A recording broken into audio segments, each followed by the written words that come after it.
A billionaire tests a homeless girl's honesty with an impossible choice, and what she does next shatters everything he believes about human nature. Most people would take it. Most people would run. But this girl? She did something that would force a man who lost his humanity to finally find it again. In the next few minutes, you're going to witness a transformation so powerful, it'll make you question everything you thought you knew about integrity, redemption, and the true meaning of wealth. This isn't just a story about money changing hands. It's about one person's goodness changing an entire life forever. Maxwell Harrington had everything. A penthouse that touched the clouds, a net worth that most people couldn't comprehend, power that made grown men tremble when he entered a room. He could buy anything, control anyone, bend the world to his will with a single phone call. But there was one thing Maxwell could never buy, no matter how many zeros he added to a check: trust. You see, Maxwell didn't always live this way. There was a time, long ago, when he believed in people, when he thought love was real, when he thought loyalty meant something, when he looked at the world and saw possibility instead of threat, connection instead of competition. But life has a way of teaching harsh lessons to those naive enough to believe in goodness. His parents abandoned him when he was 7 years old. Not dramatically, no screaming matches or tearful goodbyes, no confrontation or explanation. They simply left, dropped him off at a boarding school on a cold November morning, handed him over to a stern headmaster in a three-piece suit, and drove away in their luxury sedan without so much as a backward glance. He remembers standing in the headmaster's office, watching their car disappear down the long driveway. He remembers thinking it was temporary, that they'd forgotten something and would come back, that this was just a mistake, a misunderstanding that would be cleared up by dinner time. Dinner time came and went. No parents.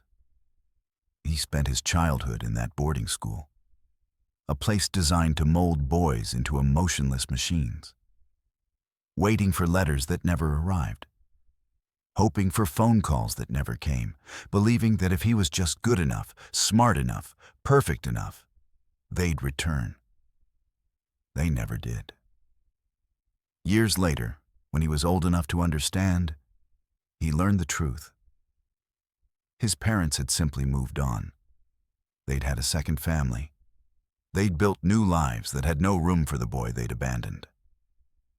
When Maxwell finally tried to contact them at 18, his mother's response was cold and brief. "We've moved past that chapter of our lives." That chapter, that's all he was to them, a chapter to be closed and forgotten. So Maxwell learned the first rule of survival: never depend on anyone but yourself. Love is a transaction. Loyalty is a myth. People will leave you, betray you, and feel nothing about it. The second rule he learned was equally important. If you're going to be hurt anyway, you might as well be the one doing the hurting. Strike first. Trust no one. Build walls so high that no one can ever reach you. By the time he was 30, he'd built an empire from nothing. Real estate, technology, finance. His fingers were in every pie, and every pie made him richer. He started with nothing but his intelligence and his ruthlessness, and he parlayed that into a business empire worth billions. His business partners called him a genius. His competitors called him ruthless. His employees called him a tyrant behind closed doors. All of them were right. He'd made decisions that destroyed companies. He'd crushed competitors without hesitation. He'd fired loyal employees the moment they became inconvenient. And he felt nothing. Because feeling something would mean acknowledging that other people mattered, that their pain was real, that his actions had consequences beyond the bottom line. Success didn't heal the wound inside him. It only gave him the resources to build walls so high that no one could ever hurt him again. It gave him the power to ensure that he was always the one in control, always the one with leverage, always the one holding all the cards. Maxwell surrounded himself with people, but he trusted none of them. He'd learned that lesson the hard way, over and over again, until the lesson was burned into his bones. There were business associates who smiled to his face and plotted against him behind his back. There were women who claimed to love him but were really just interested in his money. There were friends who disappeared the moment his fortune took a temporary dip. But the betrayal that shattered the last remaining fragments of his faith in humanity happened 10 years ago. His name was David Chen, and Maxwell had loved him like a brother. They'd met in their 20s, two hungry entrepreneurs trying to make it in a brutal world. They'd built their first company together from a garage, working 18-hour days, sleeping on couches, eating ramen noodles, dreaming of the day they'd make it big. When they finally did make it big, Maxwell brought David into his inner circle. He mentored him. He invested in his ventures.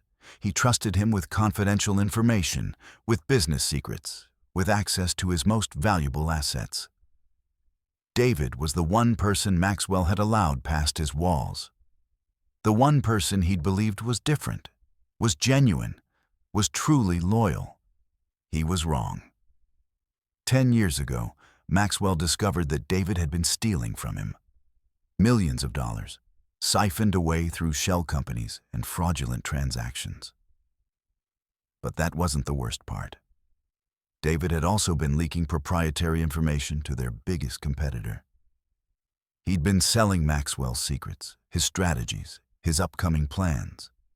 He'd been systematically dismantling everything they'd built together, the company they'd founded from nothing, all for a bigger paycheck from a rival firm. When Maxwell confronted him, David didn't even have the decency to apologize or show remorse. He simply smiled coldly and said, "You taught me well, Maxwell. You taught me that business is war, that loyalty is a luxury, that the only thing that matters is winning. I'm just applying your own philosophy better than you are."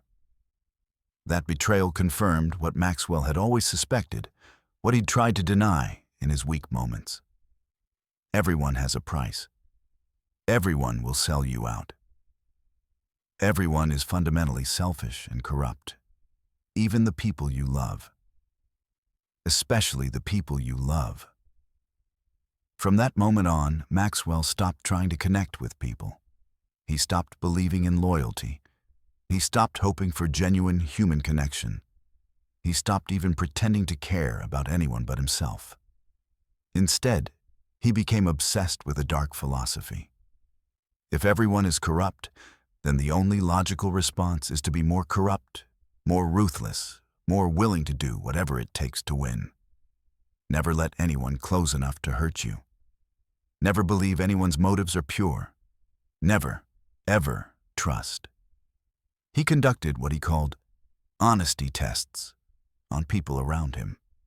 Employees, acquaintances, even strangers on the street.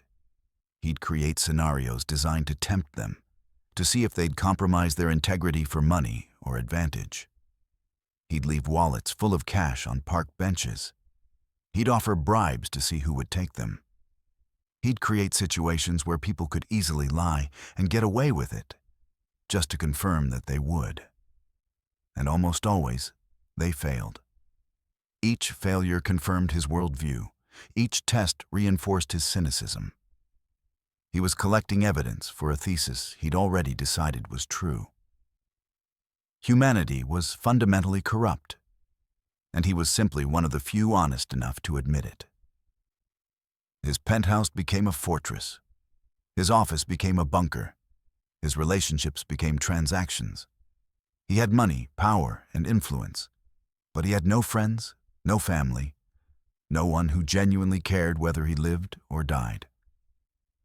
But deep down, in a place Maxwell refused to acknowledge, In a corner of his heart, he'd sealed off and pretended didn't exist.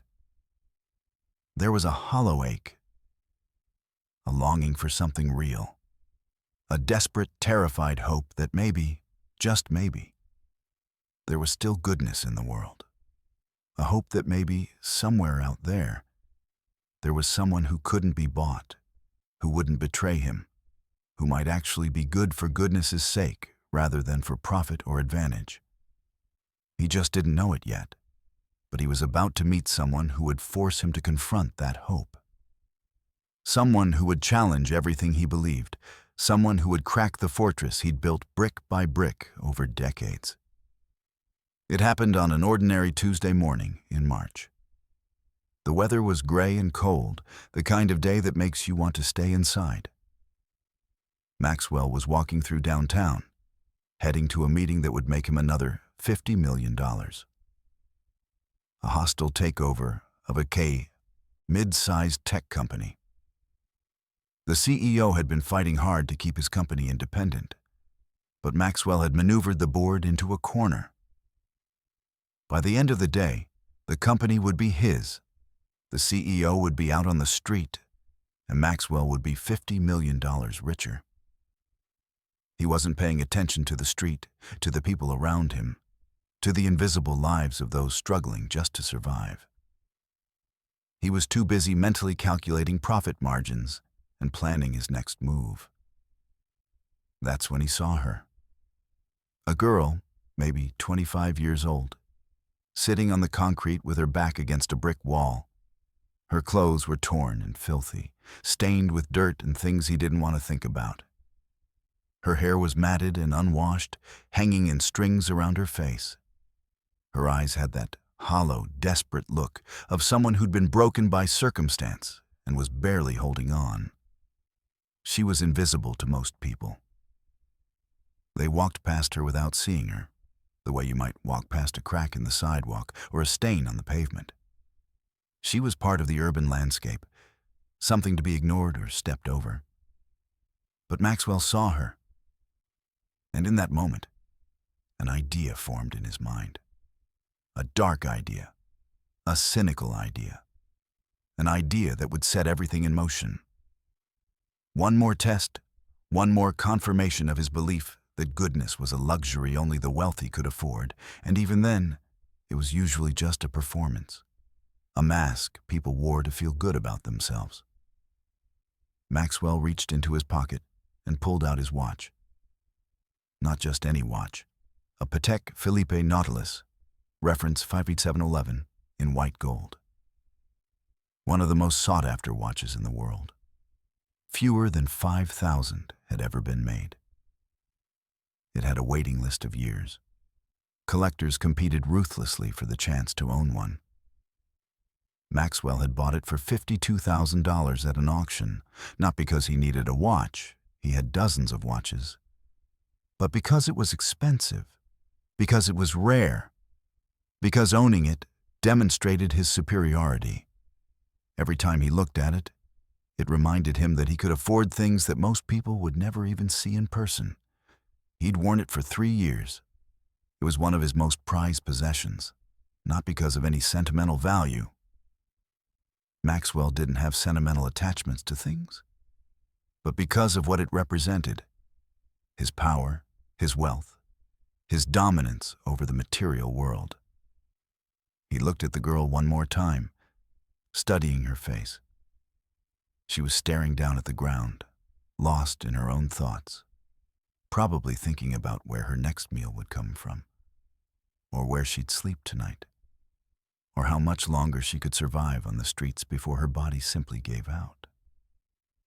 Then Maxwell deliberately dropped the watch on the ground near her feet.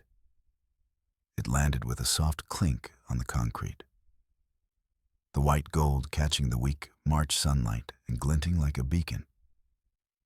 The watch lay there, gleaming, impossibly expensive, impossibly valuable. Maxwell watched it land. He waited, a moment. Then he walked away, moving slowly enough that he could observe her reaction in his peripheral vision. He didn't look back directly. He didn't need to. He already knew what would happen. The girl would see the watch. She'd pick it up. She'd realize what it was. Maybe she wouldn't know exactly how much it was worth. But she'd understand that it was valuable, that it was expensive, that it represented a fortune to someone in her position. And she'd keep it. She'd rationalize it. She'd tell herself that the universe owed it to her, that this was her chance to escape her circumstances, that whoever dropped it was rich enough not to miss it. She'd convince herself that she deserved it, that taking it wasn't really theft because the universe had provided it as a gift. Everyone keeps it. Everyone always keeps it. Maxwell had done this test dozens of times, and the result was always the same. The watch, the wallet, the diamond ring. It didn't matter what the object was. People always chose to keep it. People always chose self-interest over integrity. This girl would be no different. She'd be another data point in his collection of evidence. Another confirmation that humanity was fundamentally corrupt. But what happened next would be the first crack in the fortress of cynicism that Maxwell had spent decades constructing. And he had no idea that this moment, this single decision to drop a watch on the ground, would ultimately change everything about who he was and what he believed about the world. He had no idea that he was about to meet his redemption. Lily Chen had been homeless for 3 weeks, 2 days, and 17 hours. She knew the exact count because she'd been marking the days on a piece of cardboard with a broken pencil, keeping track of time the way a prisoner marks days on a cell wall. Not that it mattered. The numbers didn't change anything. They didn't make her situation better or worse. They just gave her something to focus on besides the gnawing hunger in her stomach and the bone-deep cold that never quite left her body, even on days when the sun was shining. 3 weeks wasn't very long in the grand scheme of a life, but it was long enough to feel like forever. It was long enough to transform you from a person into a ghost, long enough to make you invisible. She'd had a job once, a real job, with a paycheck and benefits and a manager who'd seemed to genuinely care about her work. She'd been a receptionist at a dental office, greeting patients, scheduling appointments, keeping the front desk organized. It wasn't glamorous work, but it was honest work, and it paid enough to keep a roof over her head. Then the office had downsized. The dentist had decided to consolidate operations, move to a smaller space, cut costs. Lily had been let go along with 2 other employees. No warning, no severance. Just a pink slip and a request to clear out her desk by the end of the day. She'd thought it would be fine. She had savings, not much, but enough to cover rent for a couple of months while she found another job. She'd been optimistic. She'd been naive. Then her mother had called. Her mother, whom she hadn't spoken to in 6 months. Her mother, who'd made it clear that she didn't want contact, that Lily was a disappointment, that she'd chosen her new family over her daughter and wasn't interested in maintaining a relationship.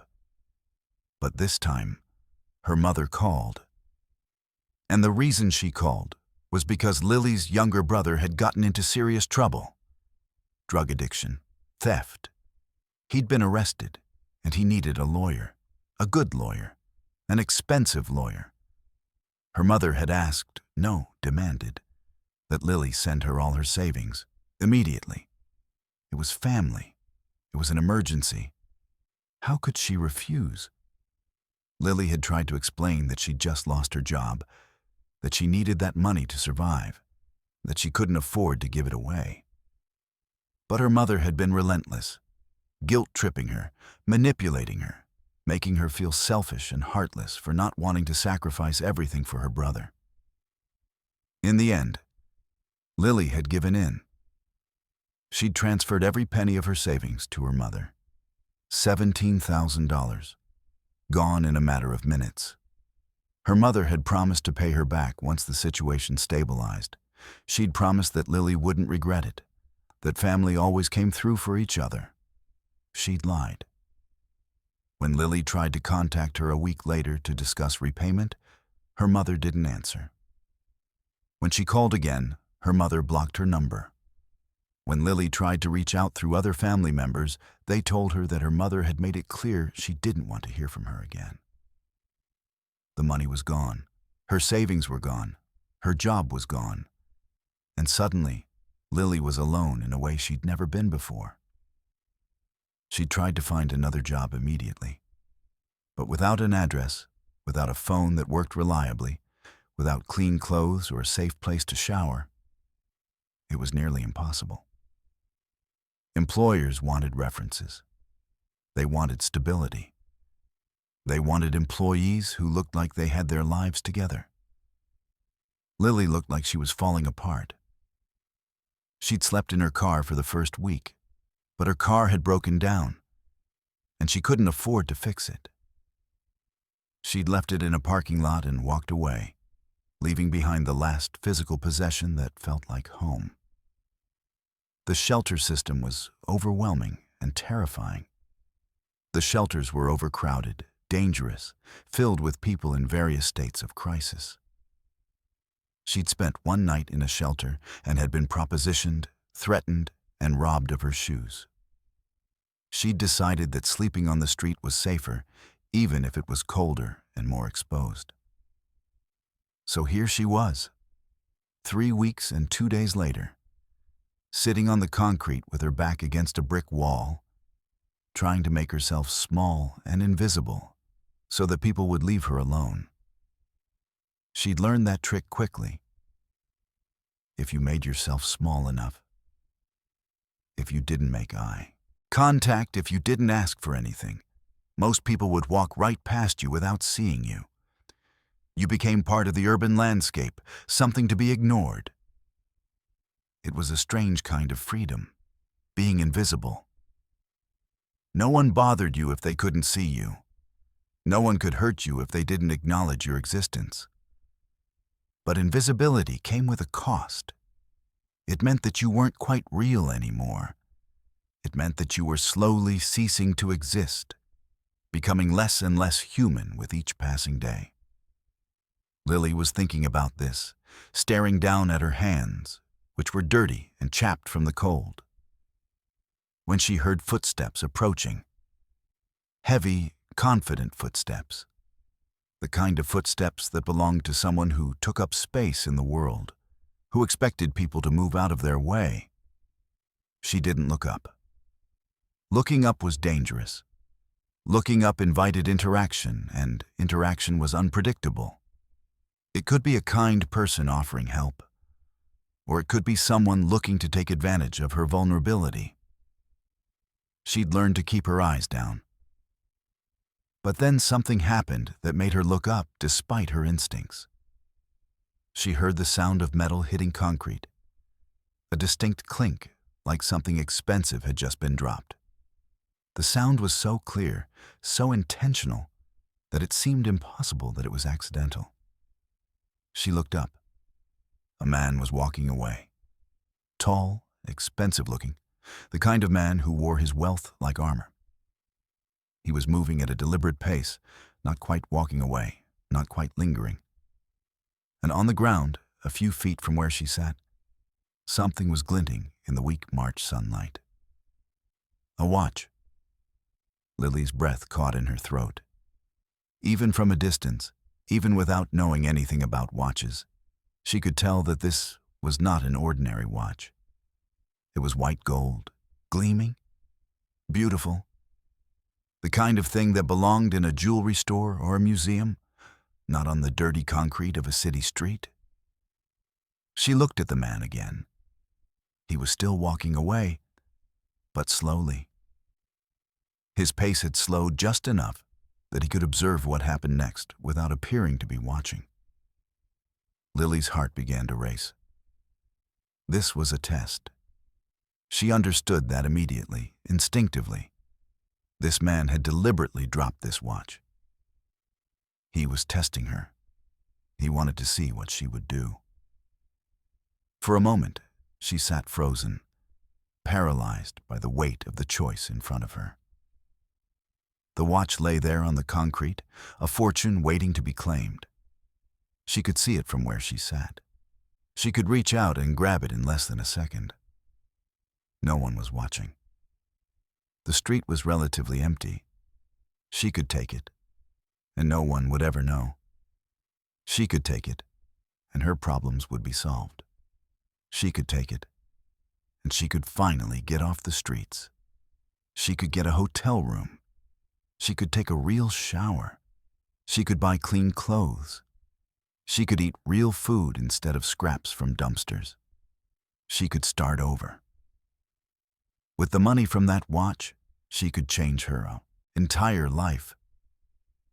The temptation was almost overwhelming. Lily's hands trembled. She could feel the hunger in her stomach, the cold in her bones, the weight of hopelessness that had been crushing her for 3 weeks. She could feel the desperation clawing at her, screaming at her to take it, to grab it, to secure her survival.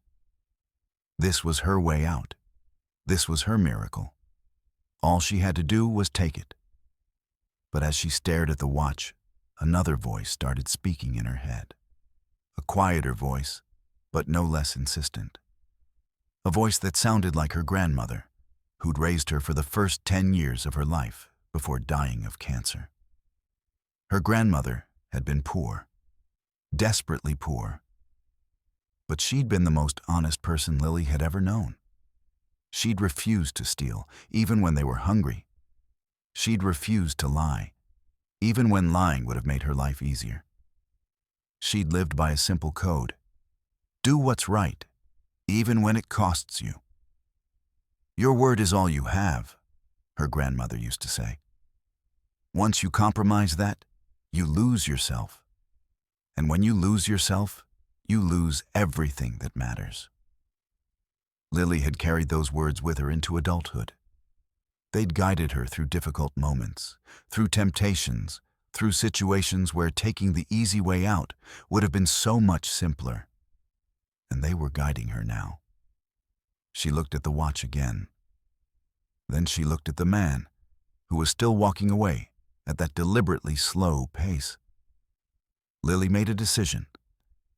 She stood up, slowly, because 3 weeks of sleeping on concrete had made her joints stiff and painful, and picked up the watch. She held it in her palm for a moment, feeling its weight, appreciating its beauty, understanding its value. Then she ran after the man. "Excuse me," she called out, her voice hoarse from disuse. She hadn't spoken to anyone in days. "Excuse me, sir. You dropped something." The man stopped. He turned around slowly, and his face showed an expression of pure shock. It was the kind of shock that suggested he'd never expected this moment to happen, that he'd been absolutely certain of what she would do. Lily closed the distance between them, holding out the watch. "You dropped this," she said, breathless from the effort of running, from the emotional intensity of the moment. The man took the watch slowly, studying it as if he'd never seen it before. Then he looked at Lily, really looked at her for the first time. His eyes were cold, analytical, searching. He was trying to understand her, trying to figure out what her angle was, what trick she was playing. "You're giving this back to me," he said. It wasn't a question. "Yes," Lily said simply. "It's yours. I thought you'd want it back." "It's worth $50,000, the man said, still studying her face. Lily's eyes widened slightly. $50,000. That was more money than she'd ever imagined having. That was enough to change her life completely. That was enough to solve every problem she had. And she'd just given it back to a stranger. For a moment, doubt flooded through her. What had she done? What was she thinking? She'd just thrown away her salvation. But when she looked at the man's face, She saw something unexpected. Beneath the shock, beneath the coldness, there was something else. A crack in his armor. A moment of genuine human connection. "Why did you do that?" he asked quietly. Lily thought about how to answer. She thought about explaining her philosophy, about her grandmother's words, about the importance of integrity. But in the end, she just shrugged. "Because it's the right thing to do," she said simply. The man continued to stare at her for a long moment. Then slowly, a smile spread across his face. It wasn't a warm smile. It was more of a grimace, as if he was experiencing an emotion he'd forgotten how to feel. "What's your name?" he asked. "Lily," she said. "Lily Chen." "Maxwell Harrington," he said, extending his hand. "And I think I have a job offer for you." Maxwell's penthouse was on the 75th floor of the Harrington Tower, a building he designed and built himself. It occupied an entire city block and was considered one of the most impressive architectural achievements of the last decade. The penthouse was his sanctuary, his fortress, the place where he retreated from the world. It was also completely empty of anything resembling warmth or humanity. Floor-to-ceiling windows offered panoramic views of the city stretching out in all directions. The furniture was minimalist and expensive.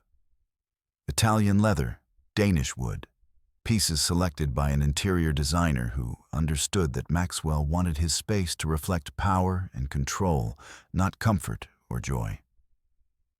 There were no photographs on the walls, no artwork that suggested personal taste or emotion, no books or music or anything that hinted at hobbies or interests. The penthouse looked more like a luxury hotel room than a home. It looked like the space where a person lived, but not where a person actually existed. Lily stood in the middle of the living room, dripping water onto the white marble floor, and tried very hard not to cry. She'd never seen anything like this place in her entire life. The view alone was worth more than everything she'd ever owned. The furniture probably cost more than her annual salary had been. The kitchen, which she'd glimpsed as they passed, looked like something out of a magazine, all stainless steel and marble countertops and appliances she didn't even know how to use. "You can use the guest room," Maxwell said, gesturing down a hallway. "There's a bathroom attached.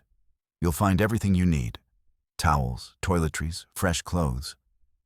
Help yourself to anything in the kitchen. There's a chef who comes in the mornings to prepare meals, but she's not here tonight. You'll have to make do with whatever you can find in the refrigerator." Lily nodded, not trusting herself to speak. She still wasn't entirely sure what was happening. One moment she'd been sitting on a street corner, and the next moment she'd been in a limousine, being driven through the city to this impossible place. Maxwell had asked her questions during the drive. Where was she from? Did she have any family? How long had she been on the streets? What was her employment history?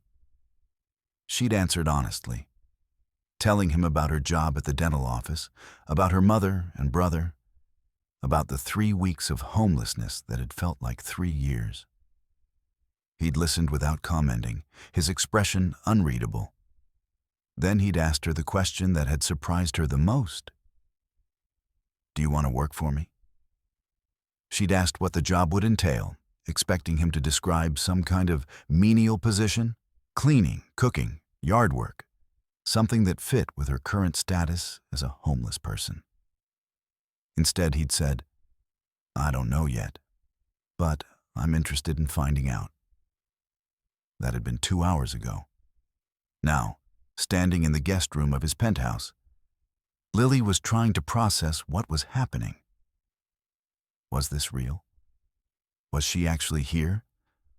Or was this some kind of elaborate hallucination brought on by malnutrition and stress? She looked down at her hands. They were clean. She'd showered for the first time in 3 weeks, and the experience had been almost overwhelming. Hot water, soap, shampoo, a fluffy towel. Small luxuries that most people took for granted, but that felt like miracles to her. The guest room was larger than most apartments. There was a king-sized bed with Egyptian cotton sheets, a sitting area with a couch and armchairs, a desk, a television. A bookshelf filled with carefully selected volumes. A door led to an ensuite bathroom that was almost as large as the bedroom. On the bed, Maxwell had laid out clothes for her, jeans that looked like they'd fit perfectly, a cashmere sweater, underwear and socks, still in their packaging. Shoes, expensive shoes, the kind that looked like they'd been custom-fitted to her measurements. How had he known her size? She hadn't told him. There was a knock on the door, and Maxwell appeared, carrying a tray with soup and bread and fruit. "You should eat something," he said, setting the tray down on the desk. "You look like you're about to faint." "I'm fine," Lily said automatically, even though she wasn't fine. She was terrified and confused and overwhelmed and hungry all at the same time. "No, you're not," Maxwell said matter-of-factly. "You're malnourished, you're in shock, and you're probably wondering if this is some kind of trap. Eat. We can talk after you've recovered some of your strength." He turned to leave, then paused at the door. "There's something I need to know," he said. "Why did you give the watch back?" Lily had been expecting this question. She'd been thinking about how to answer it ever since she'd made the choice on the street. "Because it was the right thing to do," she said simply. "But you're homeless," Maxwell said. "You have nothing. That watch could have changed your life. It could have solved all your problems. Why would you give it back?" Lily sat down on the edge of the bed, trying to find words for something that was more feeling than logic. "Because if I'd kept it," she said slowly, "I would have known that I was a thief. And I would have had to live with that knowledge. I would have had to live with the fact that I'd compromised myself, that I'd chosen survival over integrity. And eventually, that would have destroyed me more completely than homelessness ever could." Maxwell was quiet for a long moment.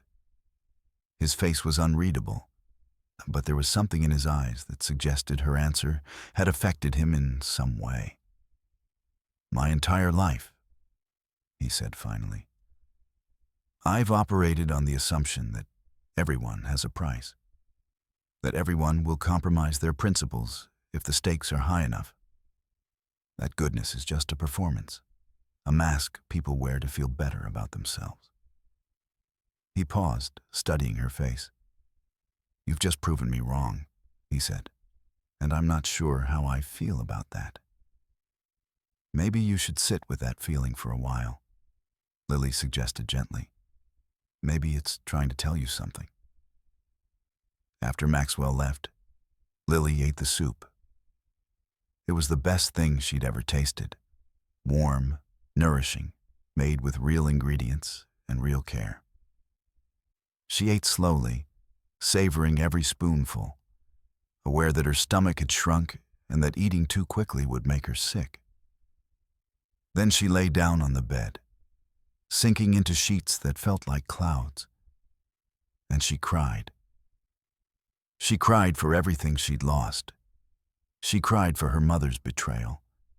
She cried for the 3 weeks of homelessness. She cried for the desperation and fear and loneliness that had become her constant companions. But she also cried for something else. She cried because in the midst of all that darkness, she'd made a choice that felt right. She'd chosen integrity over survival. And somehow, impossibly, it had led her here, to this place, to this man who seemed to be offering her a second chance. She cried until she had no tears left. Then she fell into the deepest, most peaceful sleep she'd experienced in months. The next morning, Lily woke to sunlight streaming through the windows and the smell of coffee and fresh bread. She lay in bed for a moment, disoriented, wondering if yesterday had been a dream. But then she saw the clothes on the chair, the tray of food on the desk, the impossible luxury of the room surrounding her. It was real. It had actually happened. She got out of bed and took another shower, marveling at the experience. She put on the clothes Maxwell had left for her. They fit perfectly, of course, and made her way to the kitchen. Maxwell was already there, sitting at a marble counter with a cup of coffee and a tablet displaying stock market information. He looked up when she entered, and for a moment, his expression was unguarded. She saw something in his eyes. Loneliness, maybe, or a desperate hunger for human connection. Then, his professional mask slid back into place. "You look better," he said. "You slept well?" "Very well," Lily said. "Thank you. For everything. I still don't understand why you're doing this." Maxwell set down his tablet and gestured for her to sit. There was a place already set for her. Coffee, juice, fresh pastries, fruit, eggs. "I'm not sure I understand it myself," he admitted. "But I'm a man who likes to understand things. So I'm going to offer you a proposition." He paused, studying her face. "Work for me," he said. "Not as a cleaner or a cook or any of the menial positions you're probably imagining. Work for me as an assistant. Help me run my business. Help me understand people.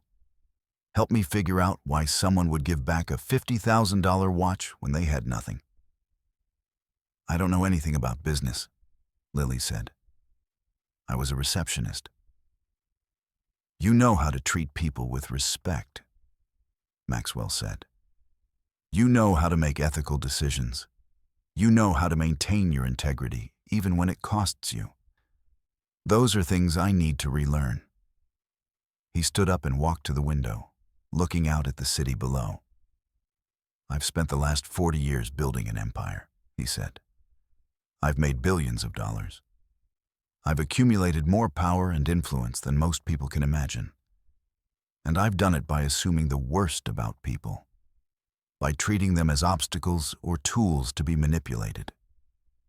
He turned back to face her. "But yesterday, you showed me something I'd forgotten existed.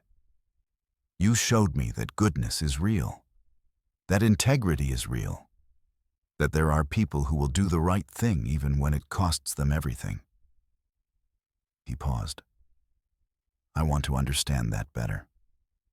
I want to figure out if I can still access that part of myself or if I've lost it permanently. And I think you might be able to help me do that." Lily felt tears welling up in her eyes again, but this time they were different. These were tears of hope. "Okay," she said softly. "I'll help you. I'll work for you. But I need you to understand something." "What's that?" Maxwell asked. "I can't change you," Lily said. "I can't make you a good person just by being around you. That's something you have to do for yourself. All I can do is remind you that goodness exists. The rest is up to you." Maxwell nodded slowly. "Fair enough," he said. "When can you start?" "Now," Lily suggested. "I mean, if you want me to." A smile, a real smile this time, not a grimace, spread across Maxwell's face. "Now is perfect," he said. And in that moment, in the 75th floor penthouse overlooking the city, two broken people began the process of healing each other. Neither of them knew it yet, but this moment would change everything.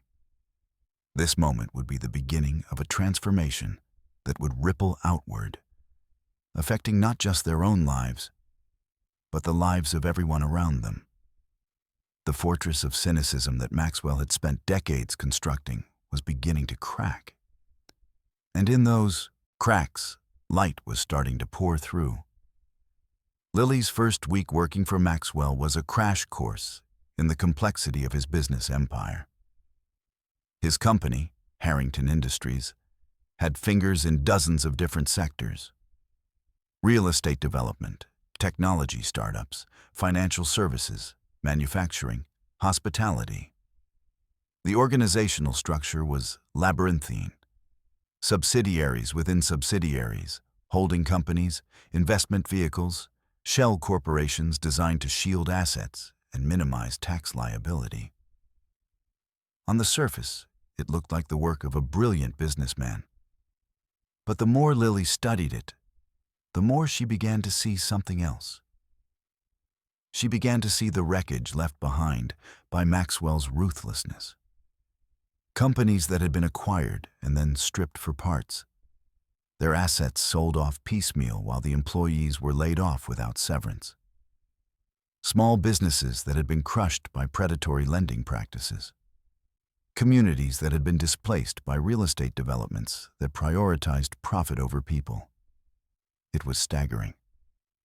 The sheer scale of the harm was almost incomprehensible.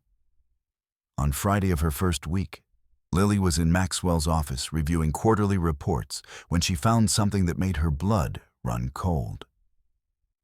"Maxwell," she said carefully, "can I ask you about the Riverside project?" Maxwell looked up from his desk. He'd been reviewing acquisition documents for a tech company they were planning to take over. "What about it?" he asked.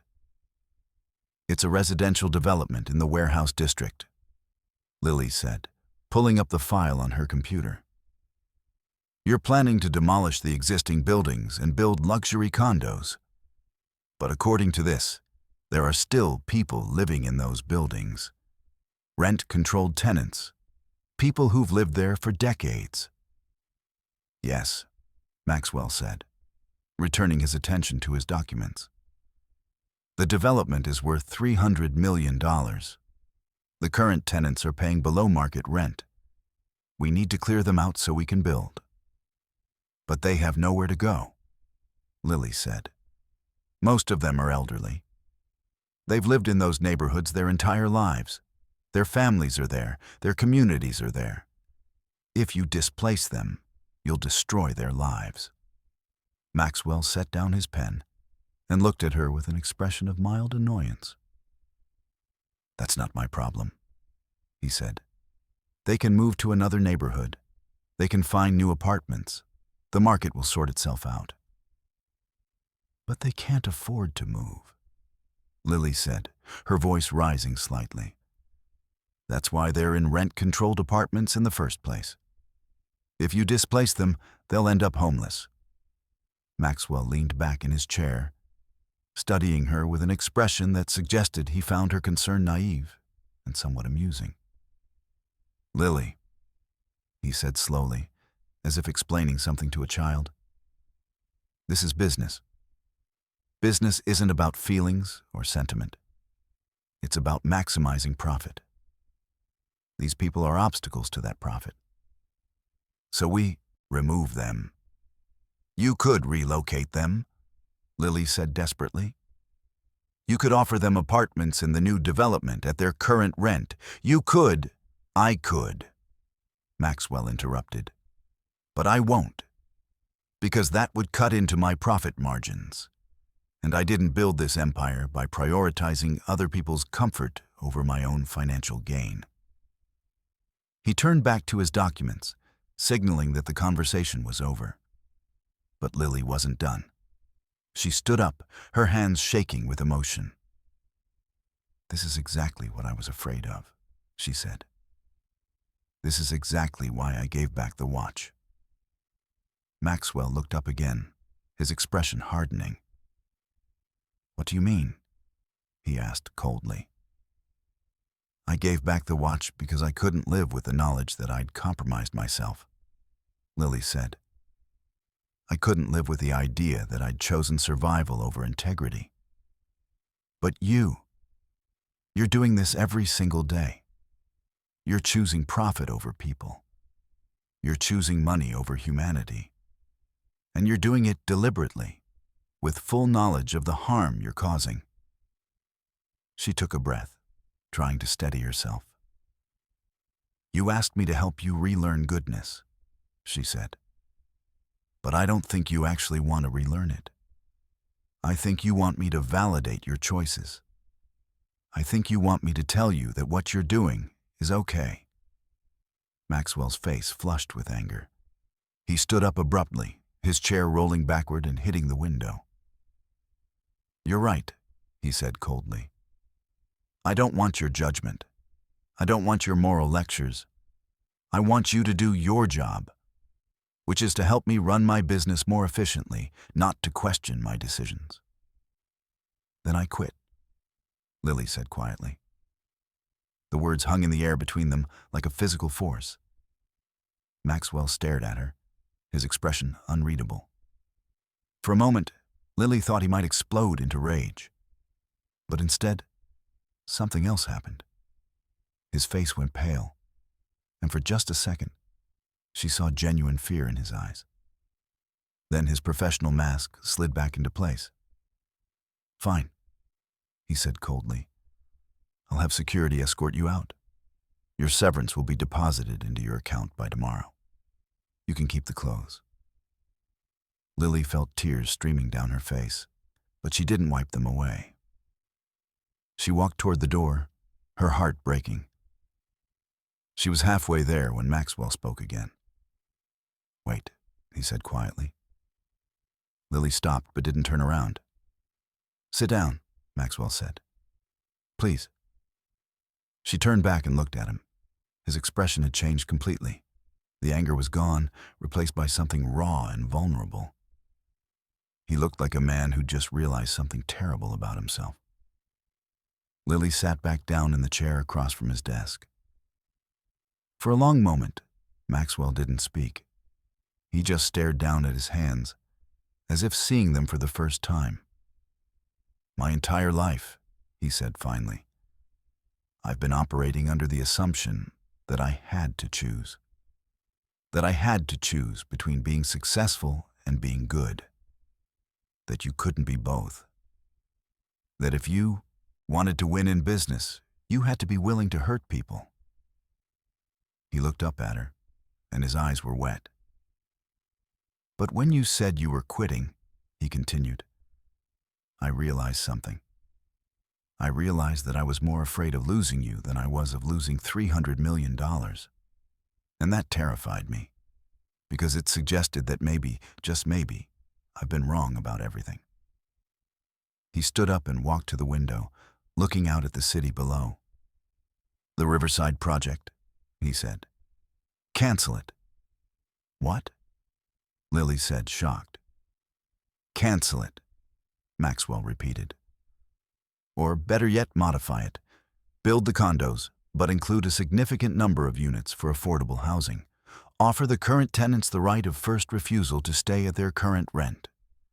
Use my profit to help them instead of displacing them. He turned back to face her. It will cost me millions, he said. Maybe tens of millions. But you're right. That's the cost of integrity. That's the cost of choosing to be good. Lily felt tears of a different kind now. Tears of hope, of possibility, of witnessing a genuine moment of transformation. You mean it? She asked. I mean it, Maxwell said.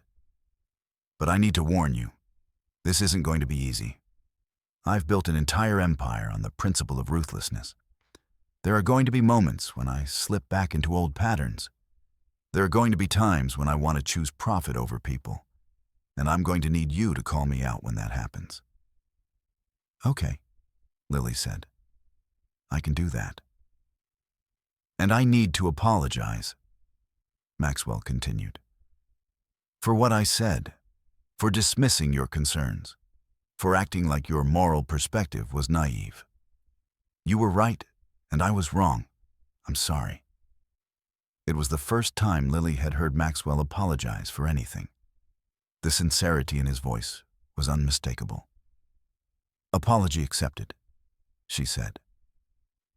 Over the next few weeks, Maxwell began the process of systematically transforming his business practices. The Riverside project was redesigned. Instead of displacing the current residents, the new development would include affordable housing units. The current tenants would be given the option to stay at their current rent or to move to one of the new units at a subsidized rate. Maxwell's profit margin would be significantly reduced, but the community would be preserved. Other projects were examined with the same critical eye. A hotel development in a low-income neighborhood was modified to include job training programs for local residents. A manufacturing facility that was going to be closed and relocated was instead retrofitted with new equipment and kept operational, preserving hundreds of jobs. Each decision cost Maxwell money. Each decision reduced his profit margins. But each decision also seemed to lighten something inside him, as if he was slowly unburdening himself of the weight of decades of ruthlessness. But not everyone in his organization was happy with the changes. Thomas Whitmore had been Maxwell's chief financial officer for 15 years. He was a brilliant numbers man, cold and calculating, with a philosophy that was almost identical to Maxwell's had been just weeks before. When Maxwell called him into his office to discuss the modifications to the Riverside project, Thomas's reaction was one of barely concealed shock and disapproval. "You're giving up $300 million, Thomas said, his voice tight with disbelief. "You're including affordable housing in a luxury development?" "Maxwell, this is insane." "It's the right thing to do," Maxwell said calmly. "The right thing?" Thomas laughed bitterly. "Since when do you care about the right thing? Since when do you care about anything except maximizing profit?" Maxwell didn't answer immediately. He was thinking about Lily, about the watch, about the moment when he'd realized that he'd been wrong about everything. "Since now," he said finally, "things are changing, Thomas. I'm changing. And I expect my organization to change with me." "This is because of her, isn't it?" Thomas said, his tone dripping with contempt. "That homeless girl you picked up off the street, she's poisoned your mind. She's made you soft." Maxwell felt anger rising in him, but he forced it down. He'd been working on that, on controlling his anger, on responding to provocation with reason instead of rage. "Lily hasn't poisoned anything," he said calmly. "She's simply reminded me of something I'd forgotten. She's reminded me that there's more to life than profit." "Well, I'm not interested in remembering that," Thomas said coldly. "And I'm not interested in working for a company that prioritizes sentiment over profit. I'm resigning, effective immediately." He stood up to leave. "Thomas, wait," Maxwell said. "I understand you're upset, but I'm hoping you'll reconsider. I need someone like you, someone who understands the numbers, someone who can help me figure out how to be profitable while also being ethical." Thomas paused at the door and looked back at Maxwell with an expression of pure contempt. "You're a fool," he said. "You had everything, and you're throwing it away for a girl you barely know. I hope it was worth it." Then he was gone. After he left, Maxwell sat alone in his office for a long time, wondering if Thomas was right, wondering if he was making a terrible mistake. But then he thought about Lily, about the integrity she'd shown by giving back the watch, about the courage it had taken for her to stand up to him and challenge his choices. And he knew that Thomas was wrong. This wasn't a mistake. This was the first right decision he'd made in decades. The news broke on a Tuesday morning. Lily was in Maxwell's office, reviewing the latest quarterly reports, when his phone began to ring incessantly. News alerts flooded his email. Within minutes, his office was in chaos. The headline was simple but devastating. Harrington Industries CFO exposes CEO's unethical business practices in leaked documents. Thomas Whitmore had gone to the press. He'd leaked confidential company documents, internal communications, and strategic plans. But more damaging than any of that, he'd provided detailed accounts of Maxwell's previous business practices, the ruthless acquisitions, the displaced communities, the predatory lending schemes. And he'd framed it all as proof that Maxwell was a hypocrite. A man who'd built his fortune on the suffering of others and was now trying to whitewash his past by making a few token gestures toward corporate responsibility. He's right, Thomas had told reporters. Maxwell Harrington is one of the most ruthless businessmen in the country. He's destroyed companies, displaced families, and crushed competitors without hesitation. And now, suddenly, he wants us to believe he's had a change of heart. It's all a performance. It's all designed to rehabilitate his image. The media frenzy was immediate and intense. News vans camped outside the Harrington Tower. Reporters shouted questions at anyone entering or leaving the building. Stock analysts released reports questioning Maxwell's leadership. Shareholders called for an emergency board meeting. Activist groups that had been protesting Harrington Industries for years suddenly had national attention focused on them. And underlying it all was a question that seemed to be on everyone's mind. Was Maxwell's transformation genuine, or was it just a calculated PR move? Maxwell sat in his office, watching the news coverage unfold, and felt something he hadn't felt in decades: genuine despair. Everything he'd been working toward over the past few weeks suddenly seemed hollow. His efforts to transform his business practices, to become a better person, to prove that change was possible, all of it was being painted as a lie. All of it was being dismissed as manipulation. And the worst part was, he couldn't entirely blame people for being skeptical. He had spent 40 years being ruthless. He had hurt a lot of people. Why should anyone believe that he genuinely changed? Lily found him staring out the window at the news vans below. "I saw the reports," she said quietly. "I'm sorry." Maxwell didn't turn around. "Thomas is right," he said. "I am a hypocrite. I spent 40 years building my fortune on the suffering of others. A few weeks of trying to do the right thing doesn't erase that. It doesn't make me a good person. It just makes me someone who's too late to change." "That's not true," Lily said, and moving to stand beside him. "Isn't it?" Maxwell said bitterly. "Look at what's happening. My company is falling apart. My shareholders are panicking. The media is tearing me apart, and they're right to. I deserve this. I deserve all of it." Lily was quiet for a moment, thinking. "You know what I think?" she said finally. "I think you're using this as an excuse to go back to who you were. I think you're looking at how hard it is to be good, how much it costs, how much criticism you're facing, and you're thinking about giving up." Maxwell turned to look at her, and his expression was one of raw pain. "Of course I'm thinking about giving up," he said. "Look at the alternative. I can go back to being ruthless. I can go back to prioritizing profit. I can make Thomas look like a fool by proving that his accusations are true.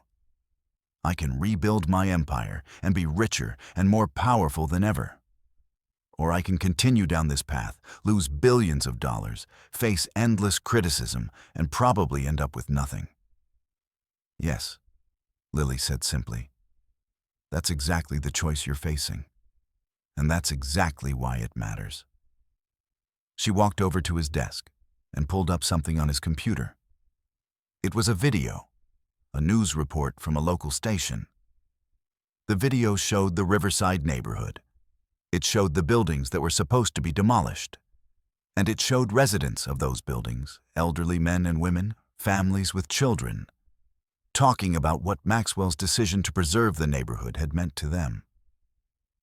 My family has lived here for 60 years, an elderly woman said, tears streaming down her face. We thought we were going to be thrown out on the street. But Mr. Harrington changed his mind. He decided to keep us here. He decided that we mattered. Another resident, a middle-aged man, spoke about the job training program that had been included in the development.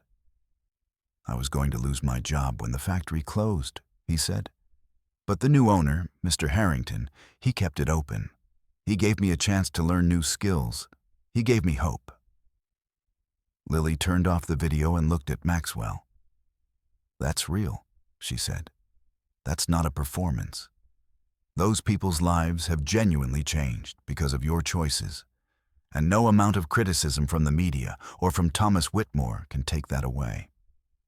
Maxwell watched the video again, and this time, tears were streaming down his face. But I can't fix my past, he said. I can't undo all the harm I've caused. No, Lily agreed. You can't. But you can spend the rest of your life trying to do better.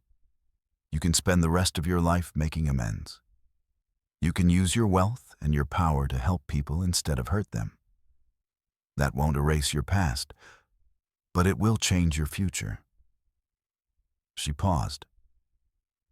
And it will change the future of everyone whose lives you touch, she continued. That matters, Maxwell. It matters more than anything. Maxwell sat down heavily in his chair. I'm going to lose everything, he said. My company, my wealth, my reputation, everything I've built. Maybe, Lily said. Or maybe you'll lose some of it and discover that you don't actually need it. Maybe you'll discover that there are things more valuable than money and power. Like what? Maxwell asked. Like knowing that you're a good person, Lily said. Like being able to look yourself in the mirror without feeling disgust. Like being able to help people without calculating what you'll get in return. Like genuine human connection. She sat down across from him. When I gave back the watch, she said, I didn't know what would happen. I didn't know if it would lead to a job or homes or anything else. I just knew that I couldn't live with myself if I kept it. And you know what? That decision cost me nothing. It gained me everything.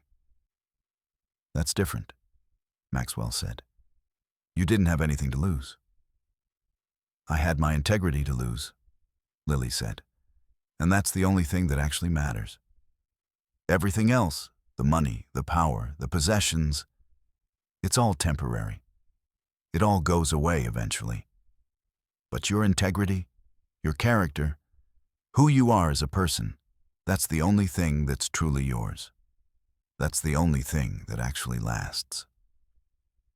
The board meeting happened 3 days later. Maxwell sat at the head of the conference table, facing 12 of the most powerful people in his organization.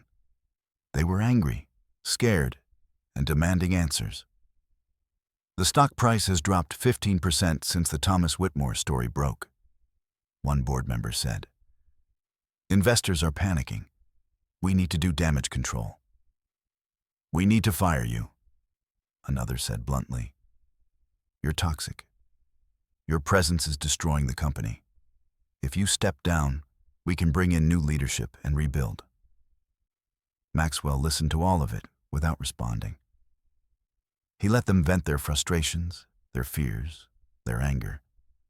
And when they were done, he stood up. I understand your concerns, he said calmly. And I understand that my decisions over the past few weeks have been disruptive and costly. But I'm not going to step down, and I'm not going to reverse course. The room erupted in protest, but Maxwell held up his hand. Let me finish, he said. Thomas Whitmore is right about my past. I have been ruthless. I have hurt people. I have made decisions based purely on profit without considering the human cost. And I'm not going to try to defend that or excuse it. He paused, making eye contact with each board member. But I'm also not going to pretend that I haven't changed, he continued. I have changed. And I'm going to continue changing. I'm going to continue making decisions that prioritize people over profit. I'm going to continue using this company's resources to help communities instead of exploit them. And if that means the stock price drops further, if that means we're less profitable, if that means some of you want to leave, then so be it. You're insane, one of the board members said. You're throwing away billions of dollars. Maybe, Maxwell said. Or maybe I'm finally starting to understand what it means to be a human being instead of a machine designed to accumulate wealth. Maybe I'm finally learning that there are things more important than money. He sat back down. Here's what's going to happen, he said. I'm going to appoint a new CFO, someone who shares my vision for what this company can be.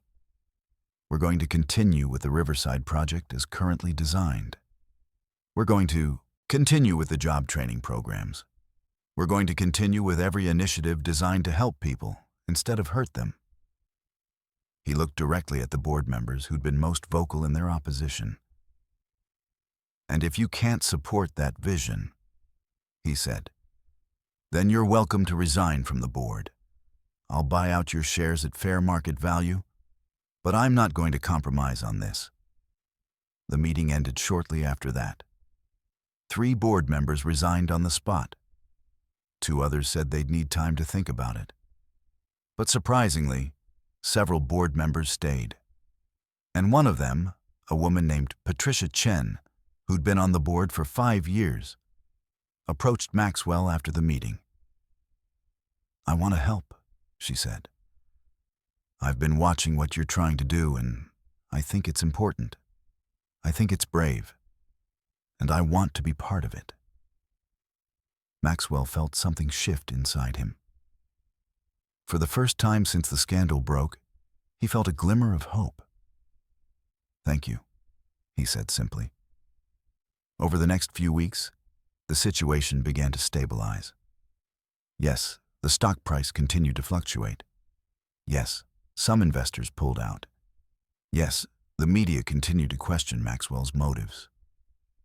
But something unexpected happened. The company didn't collapse. In fact, in many ways, it began to thrive.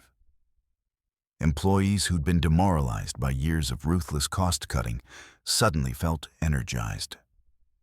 The company's new focus on corporate responsibility attracted talented people who wanted to work for something meaningful. Customers who'd been uncomfortable with the company's previous practices began to support it again. And most importantly, the communities that had been harmed by Harrington Industries' previous practices began to see genuine change. The Riverside neighborhood wasn't just preserved, it was transformed. The new development created hundreds of jobs. The job training programs placed residents in good-paying positions. The affordable housing units provided stability for families who'd been living on the edge of homelessness. Similar projects rolled out across the country. Manufacturing facilities were kept open instead of closed. Communities were consulted before development decisions were made. Workers were treated as people instead of costs to be minimized. It wasn't perfect. Maxwell still made mistakes. There were still moments when the old patterns of thinking resurfaced. But each time, Lily was there to remind him of what he was working toward. And each time, he chose to do better. 6 months after the scandal broke, Maxwell received an unexpected visitor. It was Thomas Whitmore. Maxwell was in his office when Thomas walked in, unannounced. For a moment, the 2 men simply stared at each other. I came to apologize, Thomas said finally, and to ask if I can have my job back. Maxwell gestured for him to sit down. Why? Maxwell asked. You were right about everything. You exposed me. You proved that I was a hypocrite. I know, Thomas said, and I was angry when I did it. I was angry that you were changing, that you were abandoning the philosophy we'd shared for so long. I thought you were weak. I thought you were making a mistake." He paused. "But I've been watching what's happened since then," Thomas continued. "I've seen the communities that have been helped. I've seen the lives that have been changed. I've seen the employees who actually feel proud to work for this company now instead of ashamed." Thomas looked down at his hands. "And I've realized that maybe I was the one who was wrong," he said. "Maybe there's something to this idea that business can be about more than just profit. Maybe there's something to the idea that we can help people and still be successful." Maxwell studied Thomas's face, trying to determine if this was genuine or another manipulation. "Why should I trust you?"